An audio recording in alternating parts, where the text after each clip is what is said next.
Hello, everyone. Welcome to Westminster College, and thank you so much for joining us this lovely Saturday. We hope you are all doing well. Today, we are going to be highlighting the arts and science, but in particular, we're going to be talking about humanities and social science. So with us today, we have three amazing people who are professors here at Westminster College, and they are the experts within their field.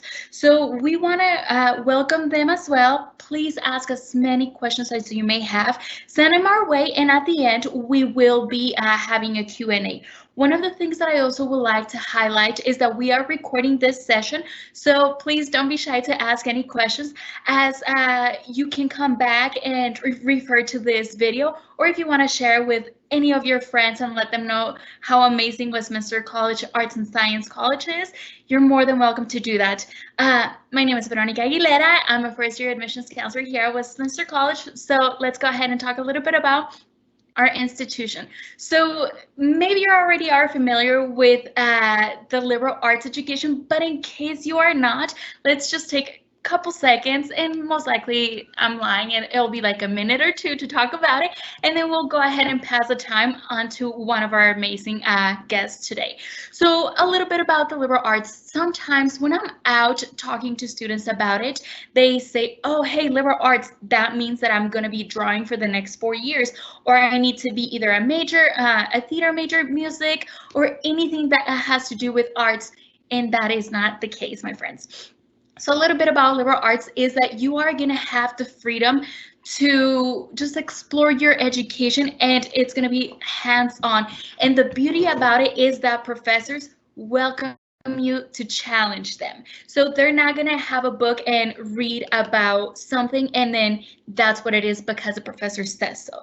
Not necessarily. You're welcome to challenge them. You can ask as many questions, and the open environment that this institution allows for every single student to navigate their education, it's the beauty of it. As you will see with these amazing professors that we have with us today, please, please, please, we encourage every single one of you to ask any questions. Just go ahead and type them on the chat box. And again, at the end of the day, we will go ahead and have the Q&A. So as of right now, we are going to start with Kim. She is the chair of communication, and then she also is in charge of 2 majors.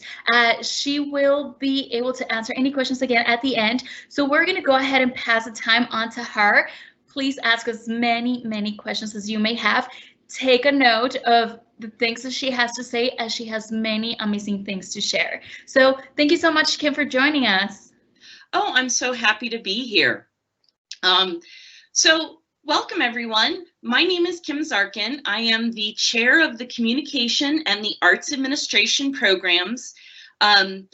I am also married to the political science chair, who you won't be hearing from today, but I'm also happy to answer questions if I can, or direct you to him. Just a little bit about me, because, you know, I teach at Westminster because I care about you as individuals. I care about my students, and my students get to know me. This is actually me finishing, beginning, I guess it's October, my 18th year at Westminster. And so I've been here a while. And what makes studying communication great at Westminster is we're really about giving you as much breadth as possible. There are definitely communication programs that are very specialized. We really believe that you show up at Westminster and major in communication or in arts administration, and we give you an empty toolbox, and then you fill that toolbox with skills, and you can go out and build whatever you want. You can build a skyscraper, you can build a cabinet. And so that's the great thing about our major. So I'm going to post to the chat some of the information about both of our majors. Hopefully that comes across. And those are flyers that we hand out and we share with people. But let me tell you a little bit about our majors. I'll start with communication. In the communication major, we focus on really it's a three-legged stool. writing, presentation, and design.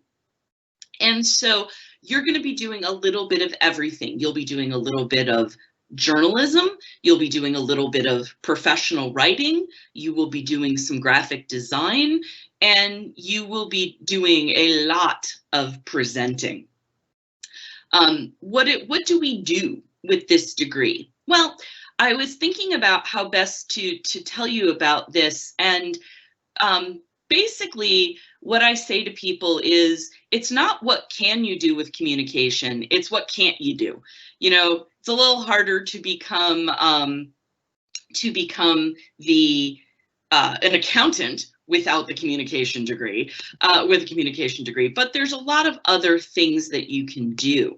And I thought one of the ways that I could tell you the breadth of what our students do is just tell you a little bit about where our students are interning this semester. So both the communication majors and the arts administration majors are required to do one internship. And actually, we encourage you to do more than one. And many of our students do as many as 3 or 4 over their time at Westminster. So this semester, which as everybody knows is a really challenging semester with the pandemic and everything, I still have, I believe it's 9 interns out in the field. So I have an intern at the Utah Community Action group, which handles things like Head Start and is doing social media and things like that. We have a student working with a small life coach and some other areas called Circle of Healing out in California. We have 2 students actually interning with real estate companies this semester, one primarily doing social media and the other doing web design. We have 2 students interning with the Westminster lacrosse team, doing digital marketing and digital communications, social media, and all that kind of stuff. We have a student with the Pioneer Park Coalition, and we even have a student interning with the Lincoln Project. If we have any political junkies in the room, you know that the Lincoln Project is a group of Republicans who are very active in this political campaign. And so I have a student working with the Lincoln Project doing graphic design and video for them. So you can see that's just a snapshot of really how broad our students sort of focus in. Our students graduate and work in social media, public relations, advertising. I have alumni who work in television. We have alumni who work at the Salt Lake Tribune. We send students out to work in a variety of fields because here's the thing. Writing, presentation, and understanding visual communication is needed in every profession, every organization, and it applies very broadly. And so it's really amazing how, I have 3 degrees in communications, so I am a little biased on how much I love it. I started working in radio when I was 11 years old at a little community radio station in Rockland, Massachusetts. And I worked professionally in radio in college and thought I would work in radio full time for a career, but I ended up falling in love with teaching. And so I went out and did a PhD. I actually specialize in media law. My area of research is Howard Stern, for anybody who's a talk radio fan. And so I look at the regulation of sexually explicit speech. So I always joke that I have a PhD in swearing. Which once you come to campus and, you'll hear me swear, but because that's, again, my area of research. Now, I want to go ahead and switch over and just mention what we do in the arts administration degree. The best part about Westminster, one of the best things, is that we treat you like individuals. You get to shape your degree in ways that is really kind of interesting. And the arts administration major is a perfect example of that. In arts administration, what you're doing is you're taking a mix of communication classes, business classes, and minoring in your chosen art. And that could be visual art, dance, theater, music, whatever you want to focus in. And our goal is that you will basically be able to keep an arts organization afloat.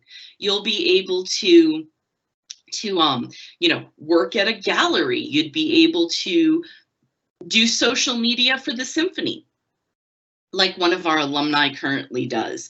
And so it's the idea that you're going to get a sense of how communication works, a little bit of how business works, so that you can make sure that your arts organizations are successful.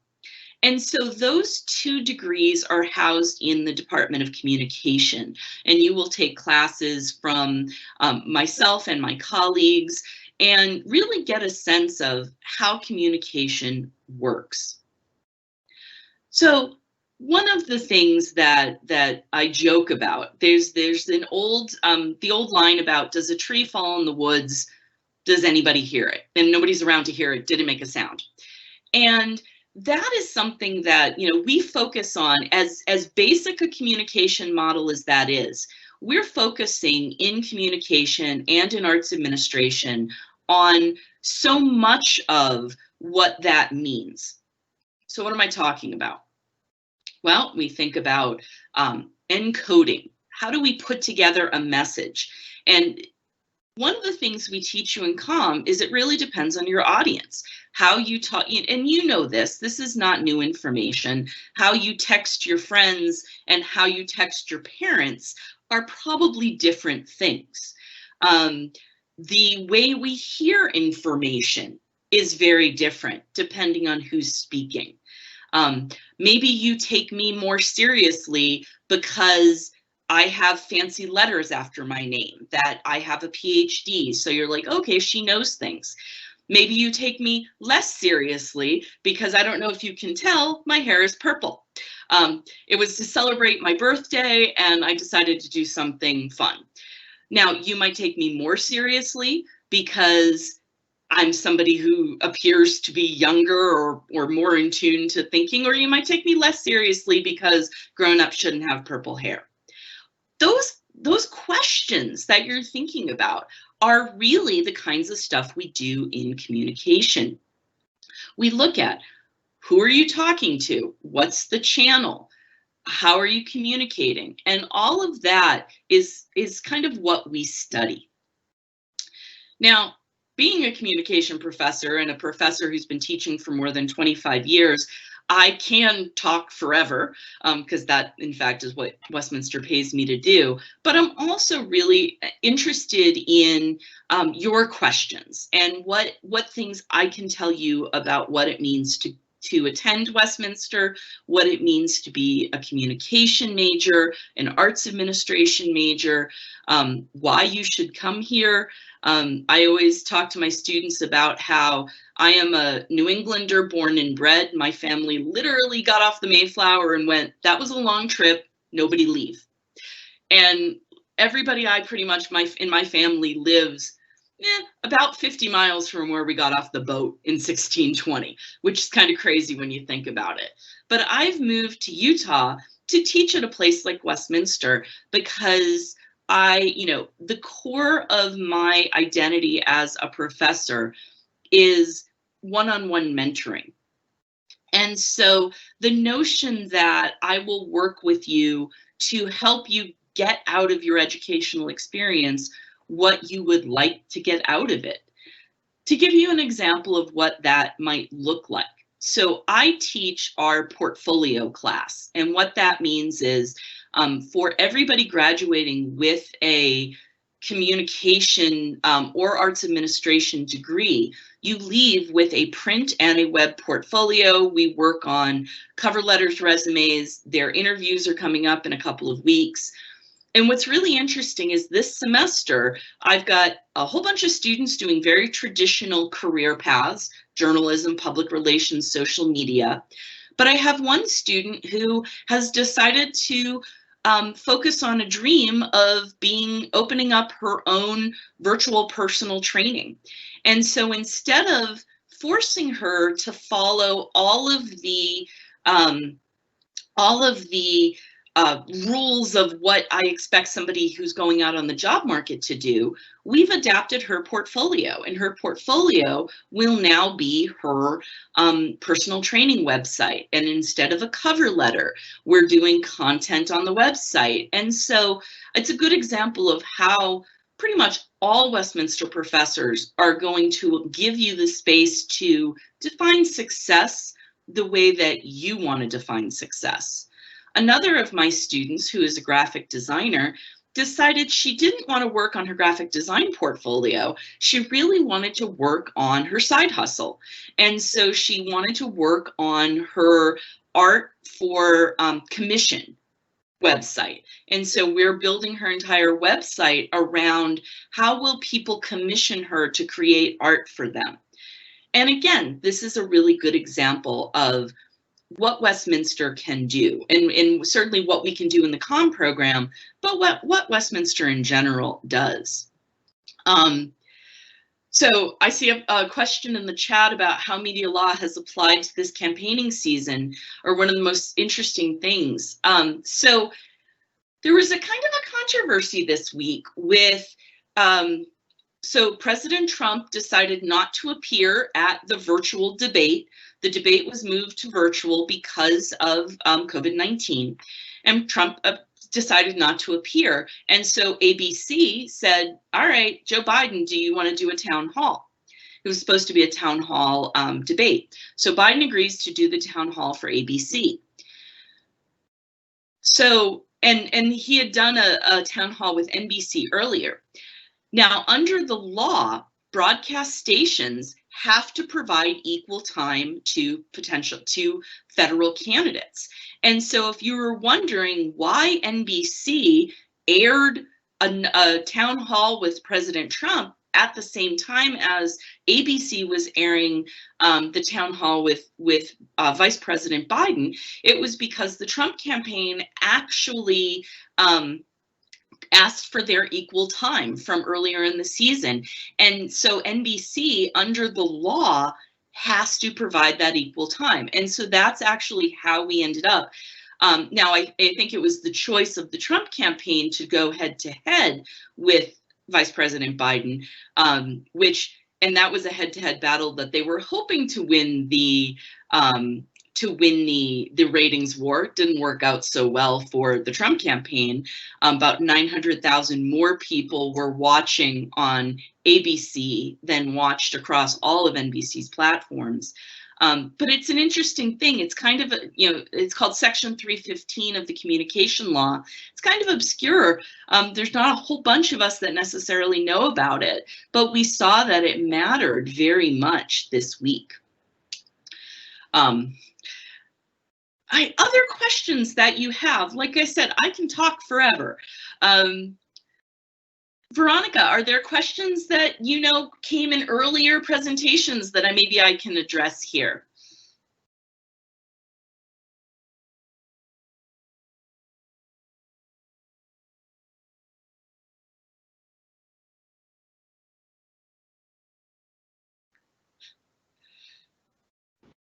Welcome to 2020. I was muted. Sorry about that, friends. So we've been having technical difficulties here, so thank you so much for your patience. But as of right now, we don't have any questions that we have received quite yet. One of the things is that if we could have you share, please, on the Q&A section, your contact information, as students may have questions and would like to follow up with you regards about arts administration or communication. So if you could just share your email address, and if that's okay with you, Kim, so students can contact you. We'll come back for other questions that students may have at the end. But actually, we do have a question, if you don't mind answering it right now before we send it over to Kara. But what are some of the most important issues currently under media law? All right. So what are some of the things that we're talking about in, for example, my communication law course?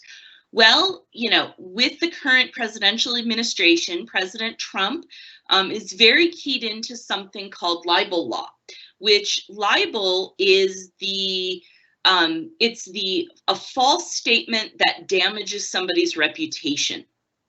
And President Trump has accused and filed suits against a number of media outlets, from the New York Times and the Washington Post to a tiny little TV station in rural Wisconsin, claiming that his reputation's been damaged by various news stories or ads. And so a lot of people in media law are focused on this question of what's going to happen with libel law. President Trump will frequently talk about opening up libel law, but what he fails to address is that libel law is actually state law, so nothing to do with the federal government. My class is about to learn a lot of this upcoming week about copyright. And so copyright it falls under an umbrella we refer to as intellectual property, and that's copyright, trademark, and patent law. And what intellectual property is the notion of, it's basically that our ideas and our creative output are as much property as my car. And so the books that I've written are as much mine as the vehicle that I purchased. And so that I get to decide, because I wrote the book, how it gets distributed, who makes copies of it, where it's sold. And so, one of the interesting things is that the internet has created a world where it's so easy to share things that sometimes we step on other people's rights. We might think about, well, I have this song, so I'm going to upload it to YouTube so other people can like it. But that's actually not your stuff, and that you would never walk into a store and steal a DVD, at least I hope you wouldn't. And yet we put things up on like YouTube in ways that are the equivalent of stealing. And so it's really fascinating to look at copyright from the perspective of what the viewer needs, or what the author needs. We also talk about copyright from the perspective of how do my students, who are very creative, they're photographers, they're graphic designers, they're writers, how do they protect their rights? And it's just getting so complicated in the realm of how easy it is to share, that it's an interesting area. When I took my last official class as a student in copyright was back in, my guess is about 1996. And back then it was a full semester 4-credit class that didn't cover everything. And so it's amazing, copyright and intellectual property in general have grown so much that we almost can't comprehend, how do you manage the rights to your own work in this digital era? Copyright's also fun when it comes to things like songs. One of my favorite cases just recently, so you all probably know the Taylor Swift song Shake It Off. And that has the line of haters gonna hate, hate, hate, hate, hate, so on and so forth. What's really interesting is there was a guy who wrote a rap song back in the 90s, I believe, who used the phrase haters gonna hate. And he sued Taylor Swift for copyright infringement, saying, hey, you took my stuff. And this case made me laugh so hard, because the judge was like, you know what? Haters gonna hate is not original enough that you deserve to get paid every time somebody uses the phrase. And so, all the headlines were joking that Taylor Swift isn't original enough to be copywritten. And it's that question that, what's the difference between, small pieces and big pieces? We're also seeing this, I don't know if you even know, dances can be copywritten. So, works of choreography are protected under the law. And so there was a recent case where, I don't know how many of you are familiar with the Carlton, which is the dance that Alfonso Ribeiro did in the show Fresh Prince of Bel-Air. So what happened was, on a number of apps that let characters have dances, and I think in particular it was in Fortnite, one of the dances you could buy was the Carlton. And so Alfonso Ribeiro actually sued, saying, no, that's my copywritten material. And what the judge had to figure out is, was the Carlton a step or was the Carlton a dance? And, these are the kinds of things that make media law nerds like me happy. But it did turn out that the Carlton was a step, not a full dance. And so he was not able to claim copyright. But it's really fascinating how this intersects with so much we enjoy. We've seen that around dances that Beyonce has done. Whereas, who owns the full dance? Is it enough to be copywritten, or is it she's taking steps just like every choreographer does? So it's really fascinating, the kinds of things that we talk about. I'm a media law nerd, so I find it all fascinating. But yeah, and of course, the larger issue of Twitter and marking, for example, posts as being problematic, fake news. One of the important things, if you learn nothing else from nobody else today, the First Amendment does not apply to Twitter. Twitter is not required to follow the First Amendment. Twitter is a private company who can do whatever they want. If Twitter decided tomorrow that nobody could talk about Beyonce on Twitter, that literally that's their right. So, the current talk about, oh, Twitter violates the First Amendment, that just frustrates media law professors, because Twitter doesn't follow the First Amendment. Only the federal government, state government, and local governments have to follow the First Amendment. So yeah, those are just some of the things we're talking about in our classes. Other questions that people have that I can answer. Sort of doing a little tap dance, my own little dance to fill the time. I'm sure all of you have experienced that technology doesn't always work the way that you intend it to, whether it's your technology, your teacher's technology, your parents' work, your work. All of it's gone a little haywire lately. But we do the best we can. I know I'm teaching, and there are days I was teaching in person. We are doing some in-person teaching, and I was teaching in person just this past Wednesday, and I couldn't get YouTube to work. That video clips that I had used for semester after semester, suddenly the YouTube would not show the video. I just got the spinning wheel. So even technology we think of as pre-pandemic sometimes doesn't go quite right. Other questions? Other things that I can talk about? What do you want to know about Westminster? Of all the people in the session today, I've probably been here longer than everybody put together. What can I answer about Westminster? What can I give you that will help you make a decision?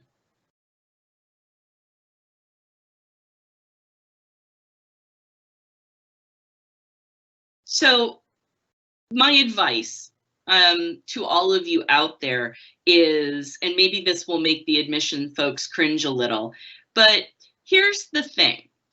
It's an important decision, absolutely. It is a decision you should put a lot of thought into. But here's the secret.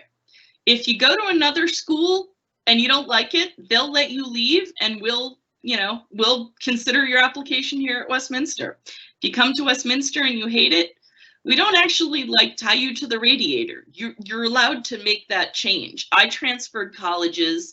And I tell you this not because we don't want you to come to Westminster, because we very much do, but I tell you this so that maybe you can dial down a little bit of the stress of this process, which I can't even imagine how stressful this is in a time when you can't visit campus. Because my advice in a pre-pandemic world has always been, you just look around and see if you feel like you're at home. Do you feel good being on campus? But we're in a place where maybe that's a little harder. So one of the things that I know I will do and the admission folks will do is we can put you in touch with current students. My students are happy to talk to you. Okay, so what do I think is helpful for a first year student to know? The number one thing that I want you to know, and this is no matter where you go to college, what you major in, it is always better to ask when you're confused. There is not a faculty member alive who doesn't want you to ask questions when you don't understand something. And that, even if, and maybe they might answer you a little snappish with like, I'm tired of answering that question, because we're human beings who don't always like to hear that. But here's the thing, if you don't ask, you're never going to know.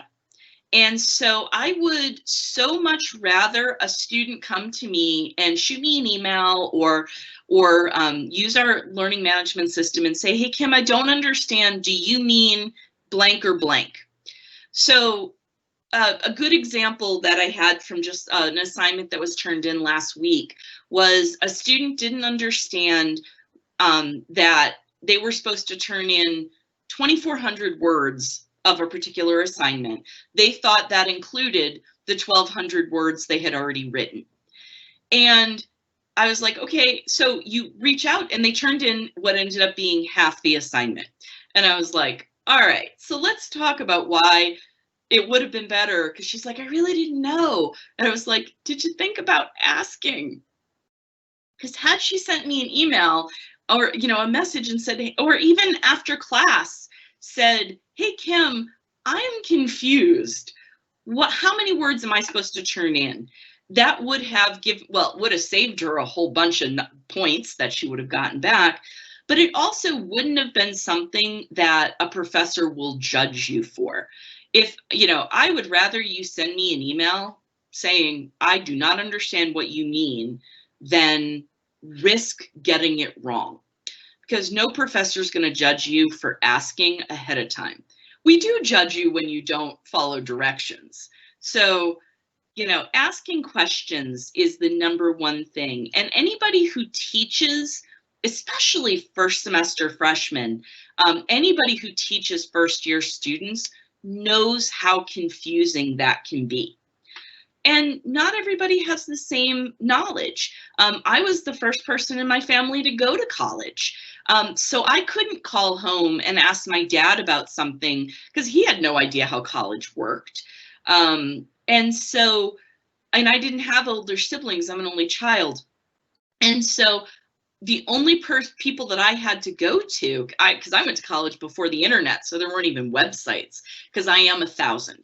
But the idea of saying to somebody, I don't understand this, I'm confused about how this works, that's literally what professors live for, because we make our whole living explaining stuff to people. And so maybe you don't gel with the way one professor answers a question, you're going to find the person who you can bring to questions and go, oh my God, I'm so embarrassed to ask this, but. And you'll find that person at Westminster, because that's who the faculty are. I stay in touch with my alumni. I go to their weddings and I go to their baby showers and I have lunch with them back when restaurants were still a thing. I've actually got my alumni coming back. So my seniors do their practice interviews and my alumni are the ones doing the interviewing, because you'll hear here on campus talk about the Westminster network. And that's really important to us because, Westminster wants to hire Westminster. And so my communication and arts administration alumni, they come back and they do guest lectures. They come back and they help out with the interviews. They come back and recruit our students for internships because they feel tied to the organization. They actually feel that they want to reach back and help the next student along. I have an alum of our master's program who also has in the past taught for us, but he works in advertising, and I have two of my juniors are like, we're really thinking about advertising as a career. And so I emailed Matt and I said, hey, Matt, would you be willing? I know you're super overwhelmed because pandemic and crazy, but could you take 20 minutes and talk to these two students? And he did. And that's the Westminster way, that if you come to me and say, you know, I'm really interested in this field, is there somebody who can help me? I'll put you in touch with the alums and they'll sit down and talk to you. So we've got a whole bunch of really great alumni who are in this network. But I can actually see that it looks like our other speakers, so at least one of them has finally gotten in. So Veronica, do you want me to pass it along to Kara, or am I still talking?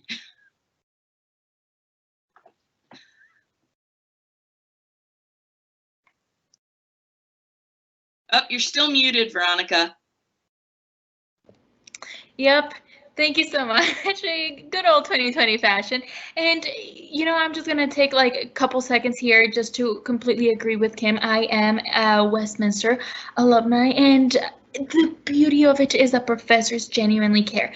The fact that my professors knew my name, I was not number 752, I was Veronica, and they knew my story, and the fact that life happens. Unfortunately, I had a really close family member gain her angel wings while I was in school.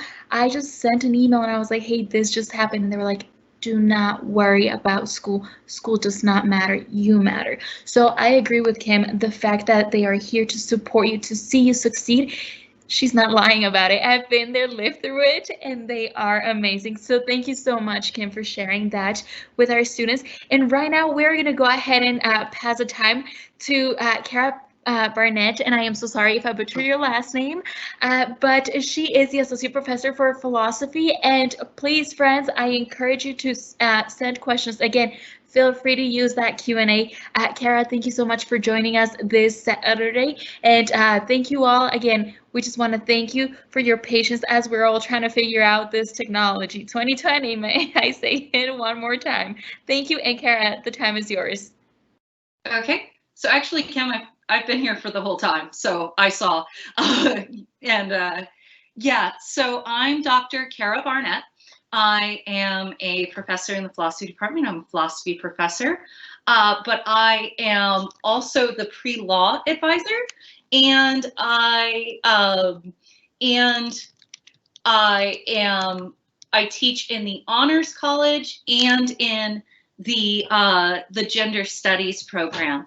I also am a coach for our ethics bowl team, which is easily the most fun part of my job.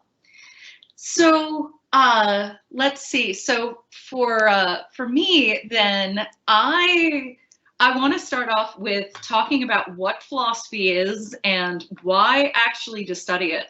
So I know if you were to tell your family that you were going to become a philosophy major, the first thing you might get would be some snark, and I want to disabuse you of some of that. And the first thing is by telling you what exactly philosophy is and what it does. And so the first thing with philosophy is that you the best way that I can think of to describe philosophy is I like to relate it to something called kintsugi. So kintsugi is this Japanese art of breaking pottery and then sealing it back together with gold. And this is what I think of as philosophy. Philosophy is all about asking questions. It's all about thinking about things that we take for granted and that we assume, and making sure that we know what they really mean to us and how important or not they are to us. And so I see philosophy as the first thing we do is we smash things. We smash the stuff that we think is just there, the things that we don't ever question.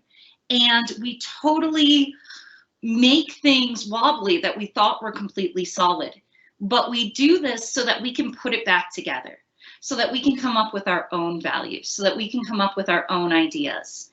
So if I were to say, look, I know what morality is, and I know what a good moral thing to do is, but I had never thought about it, I never questioned it. Philosophy would say, question it, break it down, but then put it back together in a way that's new and brilliant, stronger and better than it was before. And so one of the things to think about with philosophy is what sort of skills do you learn? In philosophy, we read a lot of writings by philosophers, and writings that we read go from written last Tuesday to written over 2,000 years ago. And we read all those because there are brilliant ideas from brilliant philosophers who've written about so much over time.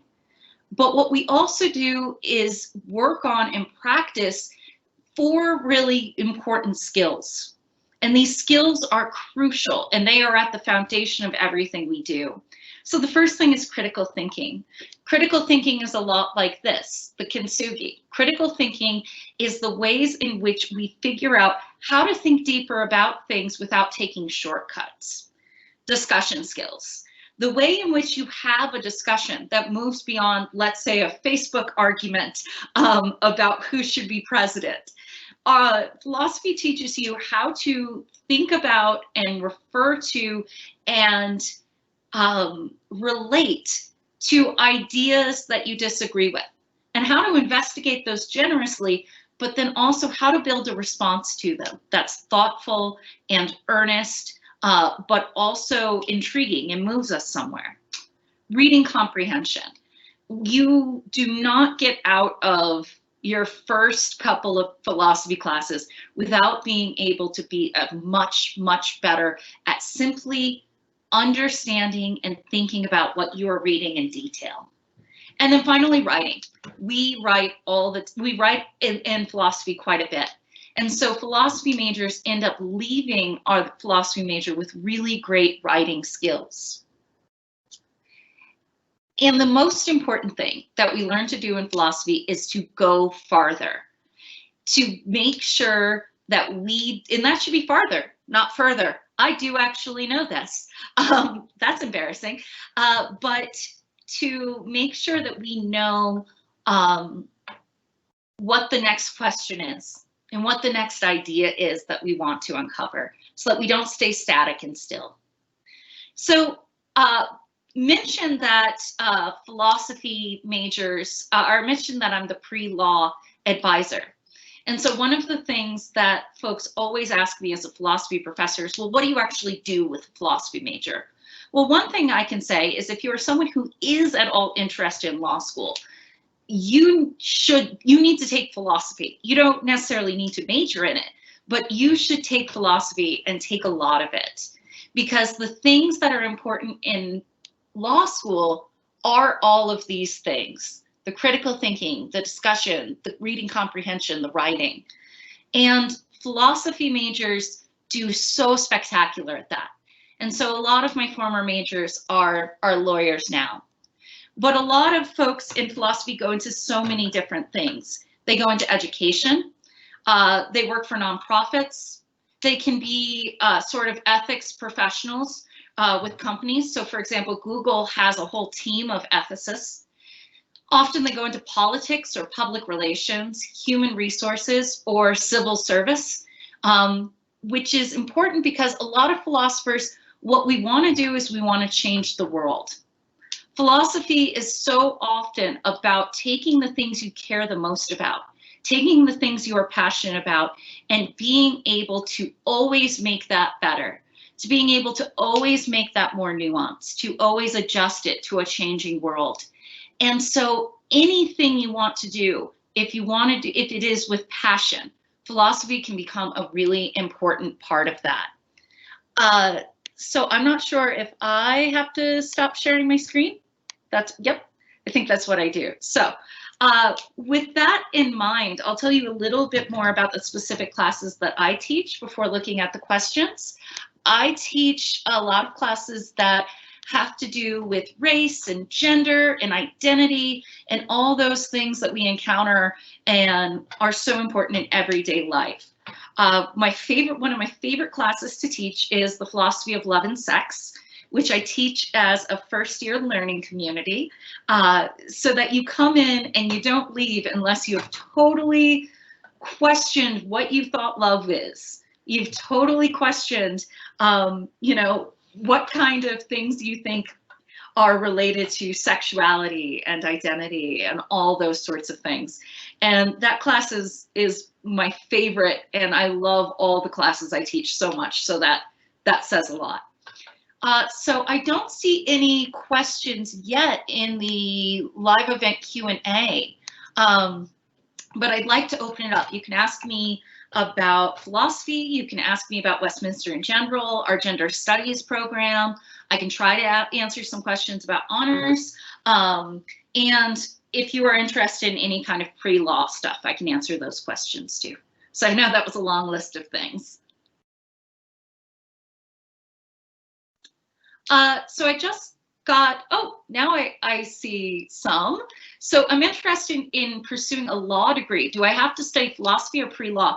This is a great question. We did not have a pre-law major at Westminster, and this is on purpose. If you actually look at law schools and you look at the rates of admittance into law schools, pre-law majors have a significantly lower rate of admissions into law schools than a lot of other majors. Pre-law majors are not at all necessary because law schools want to look that you have the certain skills that you need, those critical thinking, those discussion skills, those writing skills, research skills. And they don't need you to know about the law because that's what they're going to teach you. So you can go to law school with absolutely any major. Philosophy majors, and as I illustrated in the PowerPoint, have the best, according to a lot of sources, rates of getting into law school. So philosophy is a great degree for it, but you definitely do not have to study philosophy. Folks have gone to law school with every single major on this campus, I'm sure. And then the next question, what are the benefits of a liberal arts degree as compared to a traditional degree? Oh, I love this question. This question's so wonderful. So liberal arts, really what this comes down to is this means that you're going to have a rounded education. You're not going to simply study your major, that's it, and I never learn anything else. You are going to come out of college learning things that you, on your own, wouldn't have even thought of, and wouldn't have even thought of exploring. You will find new things that you are fascinated in. A lot of times folks go to college at the age of 18 or 19, and they think they know what they want their lives to be. They think they know what their major is going to be. But oftentimes we get into that, and that's not actually what we want in life. And that's not actually what suits us best. A liberal arts degree gives you the background to explore all of these different things and to not just figure out what is the best fit for you career-wise or major-wise, but also kind of what are the things that you really want to do in day-to-day life, and what are the things that are important to you as a person and your values. Those are two really great questions. Let's see.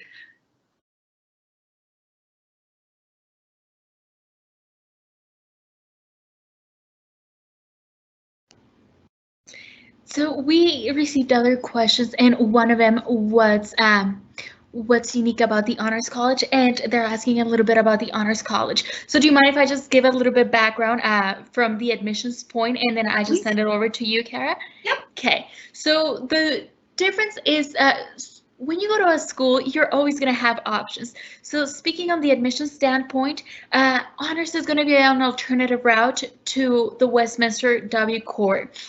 So when you come over to Westminster College, your core classes are only going to be 6, 2 social behavioral science, 2 science and mathematics, and 2 arts and humanities. So when it comes down to the biggest difference, again, from an admissions counselor standpoint, is that the honors college, you will be taught by 2 professors from 2 different fields, but also you are going to be using more creative thinking, and you're going to be challenged even more.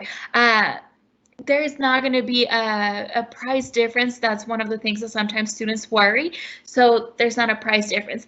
And yeah, so again, this is from the admissions point, but we're going to go ahead and toss it over to you. So Kara, so you can speak more about it since you are an honors professor. And also, while I'm just like tossing the time over to you, do you mind also sharing your email with students in case that they may have any questions about how can I prepare for, I don't know if I want to be a law student or philosophy or anything else. And again, we're going to toss over the time to you so you can answer more about the difference in what makes the honors college unique in your own point of view. Okay. Yeah, so I teach at least one honors course every semester. I tend to teach the second half of the year-long introduction to honors sequence, which we call Welcome to Thinking. And I teach a seminar called Science, Power, and Diversity.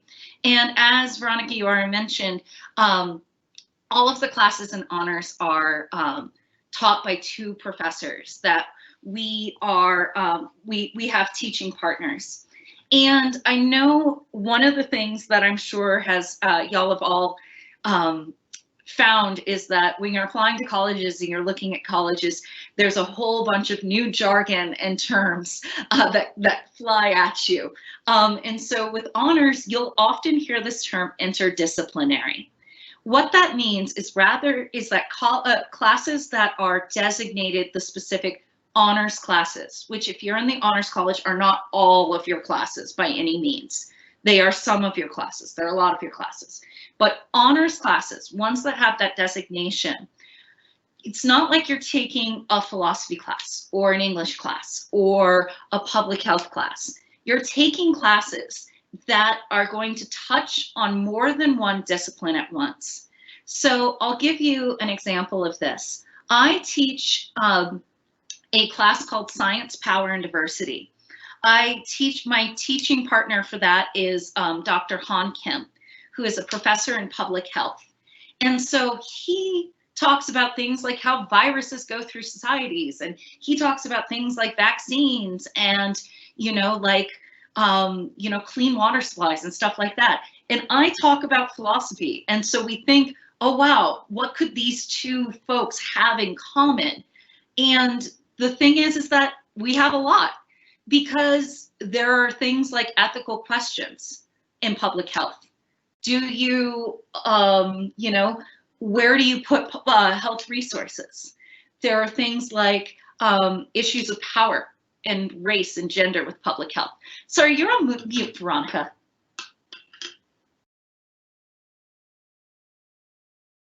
Were you trying to say something? You're on mute. There are a couple questions. Oh, okay. There are more particularly for you all, specifically like the gender studies and what can you do with that major, and reactions of first-year students and their classes and the atmosphere. Again, we don't have that experience as we just work in admissions, but if it's okay with you, just talking a little bit about that. Yeah, so I'll go with the first one. What is class atmosphere when there are opposite opinions being expressed and discussed? So I like to call those a Tuesday or a Monday or whatever day of the week it is. That's what we do, especially in philosophy.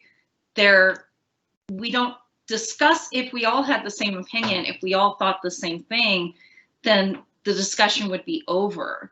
And so one of the things that I always emphasize in my classes is that you can value the same thing and disagree so much about what that entails. You can value racial justice and disagree about what sorts of things go into that.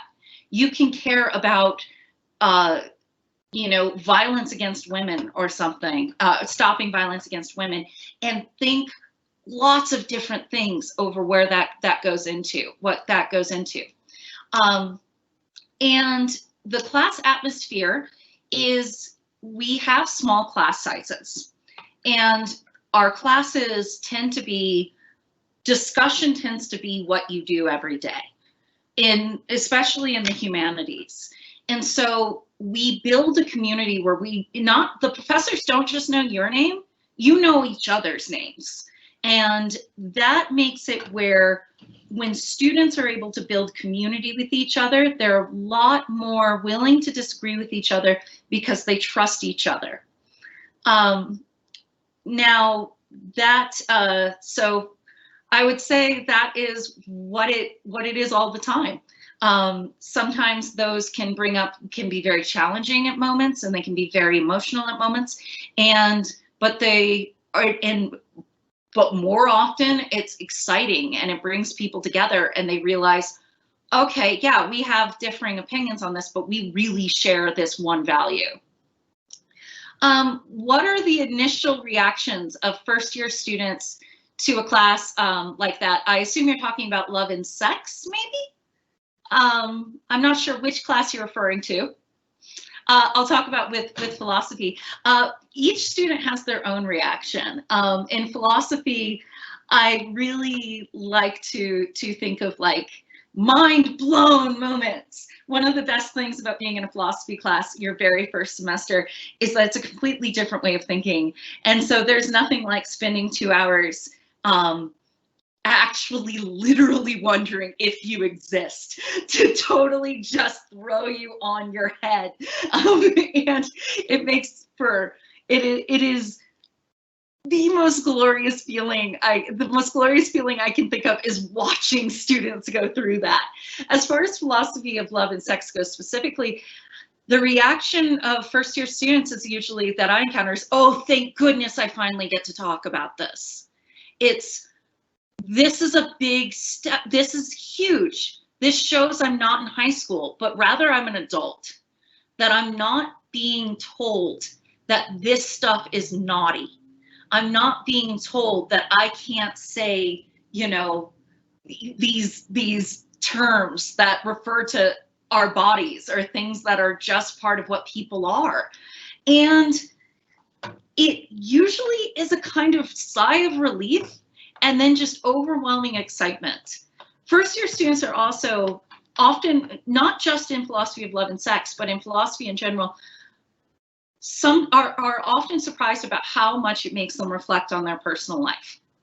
You don't spend an entire semester asking what the hell love is, or what the darn love is, without then questioning, okay, well, what does that mean for the people around me? You don't spend an entire class wondering what's ethical without also going, I wonder if what I'm doing is ethical. So excitement, being completely thrown off because things are moving in the most wonderful way, and really just relief that you aren't hindered in what you get to think about anymore. I see gender studies. What kinds of jobs can you get with that major? Oh, this is a wonderful question. So I have been a gender studies advisor. We have a gender studies minor at Westminster. I've had students who have done a gender studies major. They go through the contract major program to do that, which we could definitely talk about in more detail if you were interested in majoring in gender studies. They go into a whole bunch of stuff. A lot of times what they go into are work with, a lot of times they work with domestic abuse centers, they work with rape recovery centers, they do political advocacy, they often do things like work with companies to figure out how to build gender inclusive environments. And they do all kinds of different stuff. But the thing that unites gender studies majors or folks who end up working in gender studies is often a passion to change the world.